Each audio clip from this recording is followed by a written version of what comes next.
Bonjour à tous, c'est Robin de la Bible du VTC. Je vous souhaite à toutes et à tous la bienvenue dans cette nouvelle vidéo. Je suis ravi de vous retrouver aujourd'hui. Je voulais, de par cette vidéo YouTube un petit peu spéciale qui se différencie des autres vidéos que j'ai pu faire dans le passé, en fait tout simplement vous partager l'expérience d'une des personnes qui travaillent avec nous. Comme vous devez le savoir, maintenant depuis de nombreuses années, nous sommes spécialisés sur le secteur du transport de personnes. Nous travaillons avec de nombreux VTC et de nombreux gestionnaires de transport, que ce soit avec notre centre de formation VTC pour tout simplement leur donner les meilleures chances de réussir leur examen, notre cabinet d'expertise comptable pour les accompagner de la création de société jusqu'à l'épanouissement et l'indépendance financière de leur société, et tout simplement le cabinet de conseil où nous nous efforçons tout simplement d'accompagner, de suivre et de coacher des centaines de VTC ou de gestionnaires dans le transport. Donc en fait, ce que je voulais tout simplement faire aujourd'hui, c'est donc une vidéo un petit peu particulière. Nous avons une personne qui est dans notre cabinet comptable et qui avait suivi nos formations, nos premières formations à l'époque de la Bible du VTC. Formation qu'on proposait en physique, qu'on propose maintenant de manière dématérialisée. Et ça fait approximativement voilà, 1 an et demi qu'on suit cette personne et approximativement 1 an qu'elle a commencé. Alors en fait, je voulais tout simplement vous présenter cette personne. Cette personne s'appelle Monsieur Hassani. Donc on va la retrouver dans quelques instants, dans quelques minutes, pour qu'on puisse un petit peu voir ce qu'il a réussi à faire, comment il gère donc son projet. Donc cette vidéo va s'articuler tout simplement en 3 étapes. On va déjà dans un premier temps donc, faire un interview avec Monsieur Hassani pour qu'il nous dise un petit peu où il en est, ce qu'il a réussi à faire et surtout le plus intéressant, comment il a réussi à le faire. Dans un deuxième temps, on va analyser les différents chiffres que Monsieur Hassani a réussi à réaliser. Dans un troisième temps, moi je vais tout simplement vous émettre, je vais tout simplement vous expliquer comment cette personne a réussi à dégager la rentabilité qu'elle va vous expliquer juste après, comment cette personne a réussi à gérer ce chiffre d'affaires-là et comment cette personne a réussi, en suivant les différentes stratégies et les différents conseils d'optimisation qu'on lui a mis en place, à aujourd'hui obtenir une rentabilité qui est quand même plus que correcte. J'espère que cette vidéo va vous plaire. N'hésitez pas à nous dire dans les commentaires si ce nouveau format vous plaît. En tout cas, si ça vous plaît, on en refera d'autres avec d'autres clients et puis même d'autres personnes qui ne sont pas clients de chez nous pour que vous puissiez avoir une petite visibilité sur les acteurs qui sont sur le terrain tous les jours. Donc, je vous dis à tout de suite avec Monsieur Hassani.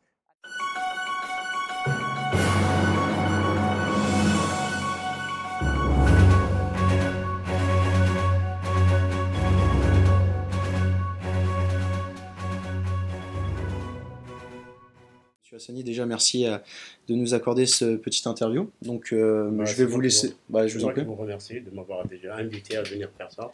Il n'y a pas de souci, ça nous fait plaisir. Alors il faut savoir que Monsieur Hassani, c'est une personne qu'on suit depuis à peu près 1 an et demi avec le cabinet d'expertise comptable, notre cabinet donc BVTC. Et on est toujours dans l'optique d'essayer de comprendre pourquoi en fait certains de nos clients vont mieux réussir que d'autres. Et il s'est avéré, donc, de par les chiffres que vous avez pu voir, que M. Hassani, effectivement, en termes de taux horaire, en termes de chiffre d'affaires horaire, c'est une des personnes qui réalise le meilleur résultat. Donc, on a décidé tout simplement de prendre rendez-vous avec lui et puis d'essayer de comprendre un petit peu comment il faisait, alors qu'il y en a d'autres qui ont plus de mal. Donc, à titre d'exemple, M. Hassani, vu on s'occupe de sa comptabilité, on a accès donc, au récapitulatif de l'application Uber, donc du chiffre d'affaires que tu fais de manière mensuelle. Donc si on prend quelques récapitulatif en fonction des mois, on voit que le mois de janvier 2017 a fait 6 000 € de chiffre d'affaires, le mois d'août, alors que c'est un mois qui est normalement le coefficient saisonnier le plus bas de l'année, donc il y a une baisse normalement de la demande, tu as quand même fait 5 000 € de chiffre d'affaires, c'est quand même quelque chose. Le mois de novembre 2016, tu as fait 7 370 € de chiffre d'affaires, 5 500, 5 900, 6 013 € de chiffre d'affaires. Enfin, on voit que voilà, tu gravites autour d'une moyenne d'approximativement 5 500, 6 000 € de chiffre d'affaires, sachant que tu ne travailles pas qu'avec Uber en plus, tu as d'autres applications. Donc, on voulait un petit peu, moi je voulais tout simplement te poser quelques questions pour que ceux qui nous regardent, que ce soit nos clients ou des personnes qui se posent des questions sur le secteur d'activité, puissent comprendre en fait finalement ta façon de travailler, et puis s'ils font la même chose, à quoi ils vont s'attendre. Voilà, puisque les résultats que je vous montre ici, c'est des résultats voilà, d'un de nos clients, donc ce qu'il fait au jour le jour. Donc est-ce que tu peux nous expliquer un petit peu voilà, ta manière de travailler, est-ce que également, est-ce que les différentes stratégies d'optimisation qu'on t'a apportées t'ont aidé, t'ont apporté des solutions, et que tu puisses un petit peu nous expliquer tout ça, donc je vais te laisser. Bah, tout d'abord, je vous remercie à vous, le conseil BVTC. J'ai écouté un petit peu vos conseils les premiers temps quand j'ai commencé ce métier. Et après, ça a marché comme c'est des roulettes. Bon, c'est un petit peu là, il y a des jours où je commence vers le Valois ou Boulogne, où il y a plus de demandes de clientèle. Il y a des jours où je suis un petit peu la majoration. La majoration, quand elle est à Paris, là, je m'arrête à Paris, j'allume pour essayer d'avoir le double, voire d'un 2,5 pour majoration, pour essayer d'augmenter mon chiffre d'affaires et de faire de moins en moins d'heures. Tout à fait. Donc en fait, ce que tu essaies de faire, c'est de vraiment maximiser la profitabilité potentielle de ton véhicule, de la demande, en te concentrant plutôt sur les zones à forte demande, plutôt que de rouler 60-70 heures par semaine, alors que parfois il y a beaucoup moins de demande et que c'est beaucoup moins intéressant. Parce que ce que j'ai oublié de dire aussi, c'est que pour une moyenne d'approximativement 5500-6000 euros de chiffre d'affaires, et là on parle que de Uber, puisque M. Hassani est chez d'autres applications, donc en réalité il gagne plus que ça, il travaille en moyenne entre 45 et 50 heures par semaine. Donc en termes de résultats, ça commence vraiment à être correct. Il n'est pas à 4000 euros de chiffre d'affaires pour 60 ou encore plus d'heures de travail. Donc en plus, tu m'as également dit que quand tu as commencé, tu étais propriétaire de ton véhicule, c'est ça? Oui, tout à fait. Ouais. Donc voilà, tu es propriétaire de ton véhicule, tu m'as dit que c'était une 508, un break, Un break, ouais. et que tu as eu une notation de 4,8 sur 5 sur Uber. Tout à fait. Ouais. Donc alors ça, c'est très très important de notifier cette information, parce qu'il y a beaucoup de personnes qui se posent la question du choix du véhicule au démarrage, et M. Hassani a fait le choix très stratégique que nous recommandons à tous nos clients, de plus se concentrer sur le choix d'un véhicule au bon rapport qualité-prix. Ne pas prendre un véhicule qui coûte trop cher au démarrage. En l'occurrence, il t'a coûté combien ton véhicule? Bah, quand j'ai acheté le véhicule, ça m'a coûté 13 000 euros. Voilà, il t'a coûté 13 000 euros. Et c'est pas ça qui est beau, 13 000 euros, il fait plus de 6 000 euros de chiffre d'affaires uniquement avec Uber. Tu peux comparer des personnes, on a des clients et des personnes qui nous suivent malheureusement, qui souhaitent commencer par exemple avec des classes E qui vont acheter entre 35 et 45 000 euros, alors qu'ils vont faire le même chiffre d'affaires que toi, voire moi. On est bien d'accord que c'est pas la solution la plus économique. Ils n'ont pas l'intérêt d'acheter une grosse cylindrée Bien ou sûr. une belle voiture pour avoir de la clientèle. Bien sûr. Le plus important, c'est d'avoir le rapport avec la clientèle. Exactement. Donner un petit peu ce que le client veut, discuter avec eux, avoir la voiture propre. Exactement. Propre et essayer de trouver les endroits là, de la demande. Parce que le client ne cherche pas la voiture. Ce qu'il cherche le client, c'est l'accueil et la discipline du chauffeur. Alors là, ce que vient de dire M. Hassani, je peux vous l'assurer, c'est une des clés, c'est un des secrets du succès de la fidélisation de vos chauffeurs, ou tout simplement de vos clients, excusez-moi, et tout simplement de la fidélisation de vos clients privés, tout simplement parce qu'on voit qu'avec une simple 508 break, il a une notation de 4,8. Donc, comme il vient de le dire, ça ne veut pas dire que vous avez forcément besoin d'un véhicule qui coûte 50 000 euros pour fidéliser vos clients. Il vient de le souligner très justement, le plus important, c'est le chauffeur, la propreté du véhicule et la qualité de la prestation. C'est ça en réalité que recherchent les clients. C'est ce que recherche la clientèle. Tout à fait. Et donc, tu t'es lancé, tu m'as dit en septembre 2016. Septembre 2016. Donc, ça fait, à l'heure d'aujourd'hui, ça fait un petit peu plus d'1 an que tu es lancé. Oui, donc, en trésorerie, quand tu as commencé, tu avais zéro? J'avais zéro, je venais juste commencer. Tu avais zéro? J'avais emprunté pour acheter la voiture. Voilà. J'ai remboursé d'ailleurs. D'accord, super. Et du coup, depuis, tu te reverses quelque chose, tu te reverses un salaire? Oui, je me reverse un SMIC pour essayer de voir un petit peu. D'accord. J'attends la fin de l'année pour avoir les dividendes, pour savoir un petit peu. Et est-ce que tu peux nous dire, si c'est pas trop indiscret, combien du coup tu as en trésorerie alors que tu as commencé à zéro et que tu te reverses un SMIC chaque mois? J'ai à peu près 20 000 euros passés. 20 000 euros, ok.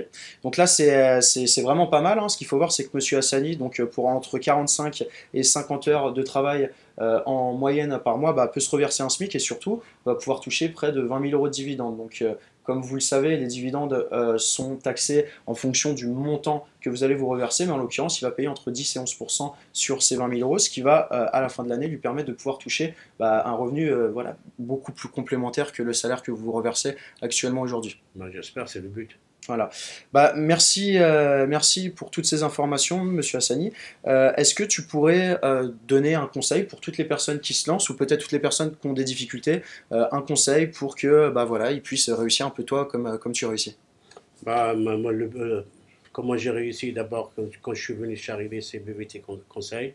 C'est vrai que j'ai écouté un petit peu leurs conseils, ce qu'on m'a proposé déjà comme travail et le suivi de mon dossier et le suivi de toutes les questions que j'ai posées. J'ai j'ai fait un petit peu le nécessaire et voilà le but d'aujourd'hui.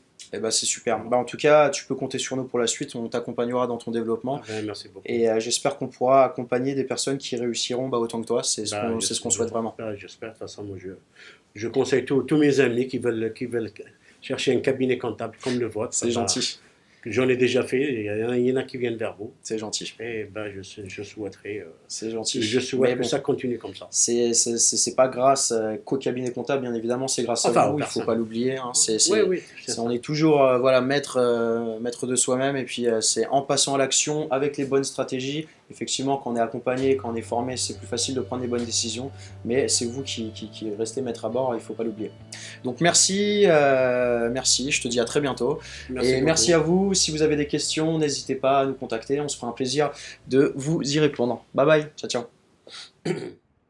Donc, nous revoici juste après l'interview de Monsieur Hassani. J'espère que ça vous a plu, que les informations ont été riches et intéressantes. Donc maintenant, en fait, on va tâcher d'analyser un petit peu la rentabilité de Monsieur Hassani. Comment, en fait, finalement, il a réussi à faire. On va essayer de décortiquer un petit peu ces chiffres-là. Donc, je vais vous expliquer 2-3 choses maintenant, mais après, je vais surtout passer derrière mon écran d'ordinateur avec des chiffres plus concrets pour que ce soit plus clair pour vous. Mais aujourd'hui, voilà, il faut bien comprendre une chose, c'est quelque chose que j'explique depuis très longtemps. Monsieur Hassani fait un chiffre d'affaires, donc on a vu que c'était de l'ordre de 5 500, 6 000 euros de chiffre d'affaires. Donc c'est un chiffre d'affaires uniquement avec l'application Uber, donc c'est quelque chose qui est forcément correct, mais ce n'est pas un chiffre d'affaires qui est exceptionnel, ce n'est pas un chiffre d'affaires qui va justifier une rentabilité aussi intéressante. Alors, sa rentabilité et pourquoi il a réussi à générer autant de rentabilité, parce qu'on l'a dit, il a réussi à se verser un SMIC. Il n'a pas parlé de la récupération de frais kilométriques parce que son véhicule est à son nom personnel, mais il utilise de la récupération de frais kilométriques, ce qui lui a permis de récupérer de l'argent chaque mois en plus de son salaire. Et en plus, il a réussi à mettre 20 000 euros de côté en une année, plus de 20 000 euros, le chiffre exact est de 22 000 euros, pour tout simplement se reverser des dividendes à la fin de l'année. Donc en fait, si on fait le calcul de tout ça, je vais y revenir juste après, finalement, avec les chiffres derrière l'ordinateur parce que ce sera plus clair pour vous. Mais on voit que la rentabilité commence à être intéressante, assez intéressante pour un travail hebdomadaire de 45 heures en moyenne par semaine. Sachant qu'il faut bien comprendre une chose, aujourd'hui, le travail hebdomadaire par semaine, les 35 heures en France, ça n'existe pas, ça n'existe nulle part. C'est un minimum de 38-40 heures en moyenne et ça peut aller bien au-delà. Donc sur le secteur du VTC, c'est vrai, c'est une réalité des choses. Vous pouvez voir des personnes forcément qui vont faire 50, 60, 70 heures, voire plus. Maintenant, si vous avez mis en place des stratégies qui vont vous permettre d'optimiser votre rentabilité, de maximiser la profitabilité potentielle de votre véhicule, eh ben, c'est vrai qu'avec 40-45 heures, vous pouvez arriver à des résultats qui sont très corrects. Donc ce qu'il faut comprendre dans ce qu'a expliqué M. Hassani, et ce qu'il faut comprendre dans les chiffres qu'on va voir juste après et qu'on a déjà vu avec ce monsieur, eh ben, c'est que le chiffre d'affaires, ce n'est pas le plus important. Faire du chiffre d'affaires, c'est beau. Mais si vous faites 1 million d'euros de chiffre d'affaires et que vous avez 1 200 000 euros de charge, bah, finalement, vous faites du chiffre d'affaires qui ne sert à rien puisque vous ne gagnez pas d'argent. Donc en fait, là où M. Hassani a été très fort, c'est que déjà dans un premier temps, il a su maximiser la profitabilité potentielle de son véhicule, déjà en achetant un véhicule à un bon rapport qualité-prix, en n'achetant pas un véhicule qui coûte trop cher, et ce qui lui a permis d'éviter tout simplement de payer chaque mois un véhicule qui lui coûterait peut-être 2, 3, 4, 5 fois plus pour un chiffre d'affaires qui serait tout simplement équivalent. La deuxième chose, c'est qu'il a mis en place des stratégies d'optimisation, notamment la récupération de frais kilométriques, qui lui a permis de dégager plus de bénéfices et de dégager plus de rentabilité. Et la troisième chose qui est extrêmement importante à comprendre, c'est qu'en fait, il a optimisé ses coûts au maximum, il a réduit ses charges. Et c'est là le secret de la rentabilité de M. Hassani, c'est tout simplement qu'il a su générer un bon chiffre d'affaires, mais ça n'est pas le plus important. Il a su générer son chiffre d'affaires couplé à une stratégie d'optimisation des coûts qui était efficace.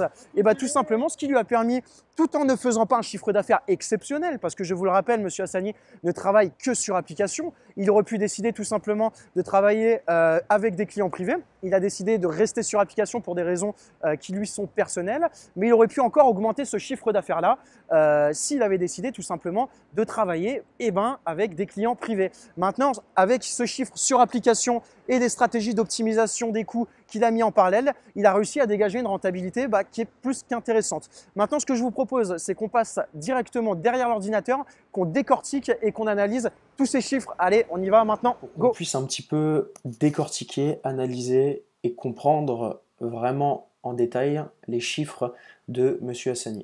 Donc alors, avant de voir un petit peu, voilà, au niveau de la rentabilité, comment il a réussi à optimiser sa société, on va reprendre déjà dans un premier temps, tout simplement le chiffre d'affaires qu'il a fait. Donc je vais vous montrer un petit peu par ordre chronologique, je ne vais pas vous montrer tous les relevés, mais en gros je vais vous en montrer quelques-uns. Donc on peut voir que là, c'est un récapitulatif donc, du chiffre d'affaires qu'il a fait sur Uber. Ça c'était au mois d'octobre en 2016, qu'il a fait un chiffre d'affaires de 5 941 euros. Ensuite, on peut voir, donc, du coup, en octobre 2016, un chiffre d'affaires de 6 000 euros. Donc, voilà, c'est vraiment des chiffres d'affaires qui sont avec une seule application. Et je vous le rappelle, la baisse de 20% de la tarification d'Uber depuis maintenant quelques temps, ça reste quand même un chiffre d'affaires qui est assez correct uniquement avec cette application. Là, on peut voir en novembre 2016, il a fait 7 370 euros de chiffre d'affaires, c'est quand même pas mal aussi. On peut voir ici qu'en décembre 2016, il a fait 5 570 euros de chiffre d'affaires. Ensuite, on peut voir en janvier 2017 6 047 euros de chiffre d'affaires et au mois d'août 5 052 euros de chiffre d'affaires. Donc comme je l'ai dit précédemment, en plus au mois d'août c'est un mois normalement qui est un peu mort, donc c'est quand même assez correct. Donc il y a plusieurs choses en fait à comprendre à ce niveau-là. C'est déjà dans un premier temps, il faut savoir que ce chiffre d'affaires qui est fait sur une seule et unique application, c'est très correct. Comme je l'ai dit précédemment, Monsieur Hassani ne travaille pas que pour Uber, il travaille pour d'autres applications telles que chauffeur privé, un petit peu Marcel Cab, donc ça va aussi augmenter le chiffre d'affaires total et donc forcément ça va impacter sa rentabilité à la fin du mois. Donc ce qui est important de comprendre en fait c'est plutôt la rentabilité et non le chiffre d'affaires. Donc ça, il faut faire très attention à ces choses-là. Le chiffre d'affaires c'est important, le chiffre d'affaires qu'il fait il est correct bien qu'il ne soit pas démesuré non plus, mais il a réussi par contre à générer, à dégager une rentabilité qui est pour le coup assez intéressante en comparatif au chiffre d'affaires qu'il fait. Donc mettez approximativement entre 20 et 30% de plus parce qu'il a travaillé avec d'autres applications. Et qu'en moyenne, on peut voir qu'il a roulé à peu près 3000, généralement ce qu'il fait, c'est en moyenne à peu près 3000, 3500 km par mois. Donc ça, c'est important de comprendre, notamment aussi pour la récupération de frais kilométriques à la fin du mois. Donc, on va essayer maintenant de décortiquer voilà, concrètement ce qu'a pu gagner M. Hassani et on va comprendre comment il a pu dégager cette rentabilité. Donc on a dit que il avait commencé donc avec zéro, avec rien, il a juste acheté son véhicule pour commencer. Donc achat d'un véhicule, donc il a eu un financement en nom propre pour son Peugeot 508 break, donc achat d'un véhicule à 13 000 euros. 13 000 euros. TTC, voilà, ça c'est la première chose, donc il l'a déjà remboursé, il l'a dit. Maintenant il a travaillé donc une année, on a dit une année d'exploitation, c'est ce qu'il a fait, voilà. Et sur cette année d'exploitation, il a réussi à se dégager donc un SMIC sur voilà 12 mois, plus, on a dit il a dit dans l'interview qu'il avait généré à peu près 20 000 euros, le chiffre exact est de 22 000, donc 22 000 euros de trésorerie, donc il va pouvoir se reverser en dividende. Alors maintenant, on va décortiquer ces chiffres. Donc concrètement, qu'est-ce que ça fait et qu'est-ce qu'il a gagné? Donc déjà, on va voir ce qu'il a gagné et on va tenter de comprendre comment il a fait pour dégager ce bénéfice-là. Donc alors, un an de SMIC sur 12 mois, sachant que le SMIC est approximativement donc à 1150 euros, donc on va faire tout simplement x 12, on est à 13 800 euros de salaire voilà, sur l'année, sachant qu'il a des charges sociales dessus, bien qu'il est là, qu'il a des charges sociales dessus. Voilà, ce qui représente 13 800 euros de salaire sur une année. Également, il a pu dégager 22 000 euros de trésorerie. Donc là-dessus, on va ajouter donc 22 000 euros, ce qui fait un total de 35 800 euros. Maintenant, comme je l'ai dit précédemment, il a pu également, avec les conseils qu'on lui a donnés, utiliser donc de la récupération de frais kilométriques. Je ne vais pas vous faire un cours sur la récupération de frais kilométriques, j'ai déjà fait une vidéo sur ça, je vous invite à la regarder.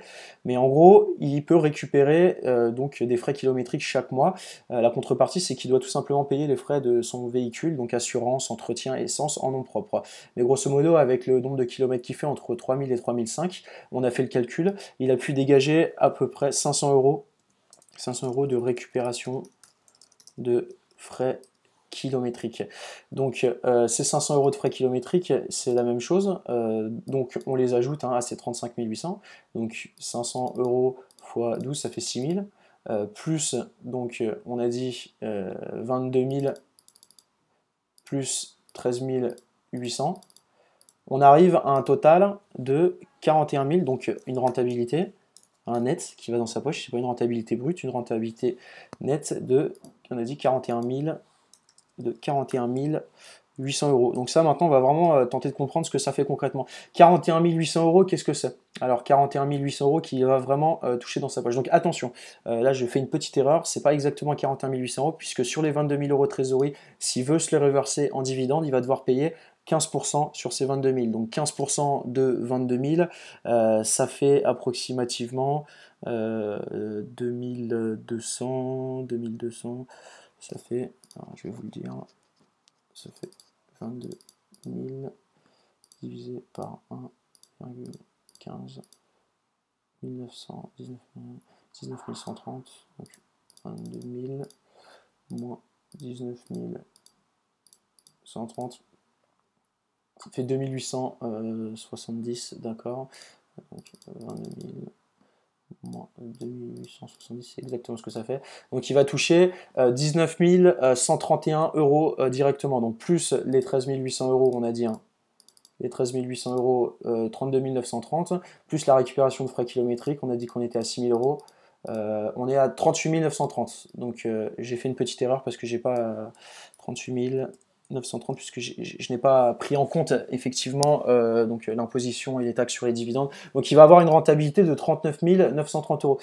On va voir concrètement en termes de rentabilité horaire, voilà, de ce qui touche à l'heure, pour faire un petit comparatif par exemple avec un SMIC traditionnel et voir à quel point tout simplement il est rentable ou pas, quoi. Donc on avait dit qu'on avait donc tout simplement 30 930 euros de rentabilité donc sur une année, qu'on va tout simplement diviser 39 930 euros qu'on va tout simplement diviser par 12 pour voir au moins ce que ça donne, donc ce qui donne une rentabilité de 3 327 euros. Donc attention, c'est pas une rentabilité, il touche pas 3 327 euros par mois, puisque ça n'est pas lissé par mois, puisqu'il fait tout simplement une récupération via les dividendes, donc une fois par an, quoi. Mais ça pourrait se lisser de la sorte, et voilà à quel point c'est représentatif. Donc pour bien comprendre, 3 327 euros, on va tout simplement le diviser par 4 à la semaine, ce qui donne 831 euros. Comme on l'a dit, M. Hassani travaille entre 45 et 50 heures par semaine, donc on va tout simplement mettre une moyenne à 47 heures, pour connaître sa rentabilité horaire, voilà le chiffre qu'il touche directement dans sa poche. Donc il touche, avec les stratégies qu'il a mises en place, 17,69 euros donc de l'heure, ce qui est quand même plutôt correct quand on sait que le SMIC horaire est de 7 net, le SMIC horaire net est de 7,52 euros. Donc en fait, M. Hassani touche 2,35 fois le SMIC horaire. Donc pour bien comprendre, bien évidemment, comment il en est arrivé là, la chose la plus importante à vous mettre dans la tête, c'est l'optimisation des coûts. Il a vraiment réussi à optimiser ses coûts. Déjà, en faisant un achat stratégique de 13 000 euros pour commencer, qu'il a réussi à rembourser très rapidement. Avec les optimisations et les conseils, différentes stratégies qu'on lui a mis à disposition, donc il a pu exploiter au maximum les zones à forte demande, et en parallèle, notamment bénéficier de la récupération de frais kilométriques car il avait un véhicule en nom propre, ce qui lui a permis de dégager plus de rentabilité sur l'année et à la fin du mois. Donc voilà les différents chiffres pour que vous puissiez bien comprendre cette étude de cas de Monsieur Hassani. Il faut savoir qu'il aurait pu aller encore plus loin s'il avait décidé de maximiser ses profits en mettant un deuxième chauffeur. Notamment, ces stratégies que je vous montre maintenant et les chiffres de Monsieur Hassani, c'est pour un chauffeur VTC qui souhaite conduire seul. Aujourd'hui, nous, on accompagne également des personnes qui souhaitent avoir des flottes de véhicules. Et ça, ce sont des modèles que vous pouvez reproduire sur n'importe quel type. Voilà, n'importe quel nombre de flottes de véhicules, peu importe le nombre de véhicules, c'est quelque chose qui est tout à fait reproductible. Donc lui, il a décidé, et c'est son choix, de conduire tout simplement seul, mais il aurait pu déjà de 1 partager son véhicule et s'il le souhaitait réinvestir dans d'autres véhicules puisque on voit sa capacité d'autofinancement. S'il le souhaitait, il aurait pu vraiment se racheter 1 ou 2 véhicules directement et même se faire accompagner par la banque.